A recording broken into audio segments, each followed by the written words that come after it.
So Jay, I had to work really late today, so when I got home I was like, alright, I gotta go knock out this video right away. But...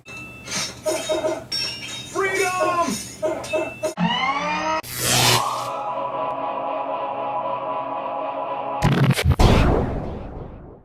So how do I procrastinate? This week it has been this Kingdom Rush game. I got hooked on it, and pretty much anytime I need to be doing something, I'll sit down, start a game of that, and about an hour later I still haven't done what I'm supposed to be doing. And because I'm running late, Jay, I decided to make a to-do list for today's video. So first thing on the list, talk about procrastination question. Check! Next thing on the list is to respond to your vendor questions. So Jay, when you asked this question, I immediately went to water. Of course, I work with it every day, but then I started thinking about how martial artsy they always are in order to get any type of achievement from their bending. And I was like, man, that would be really inefficient to be going through an office building doing all sorts of jujitsu.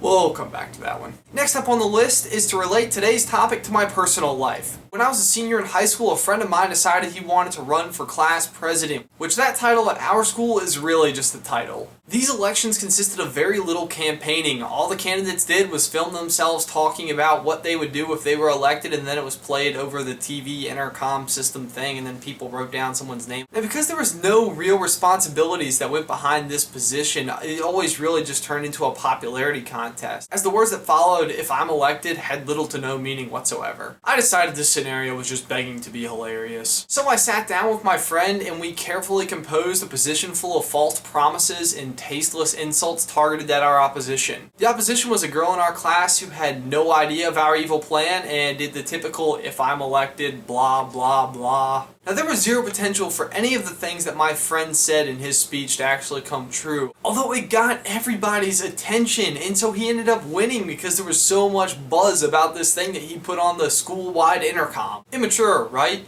Well, I agree! Personal connection to today's topic.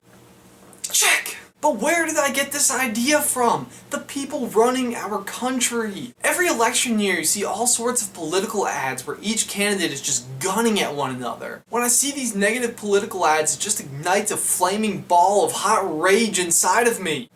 Maybe I should go with Firebender. Yeah, I'll come back to that. But seriously, I think the problem with these political ads is that a candidate is spending money talking about ideas that didn't work. It talks about what the opponent did and how it failed. So as a voter and based on ads alone, I have no idea what either candidate intends to do if they're elected. Only that no matter what, whoever gets elected, we're going to end up with a president who screwed up an idea or three. Talked about today's topic. Check! So guys, for my question of the day, if you were in any kind of an election, would you run or use negative political ads? Ask a question of the day. Check! And so that just leaves, which bender would I be?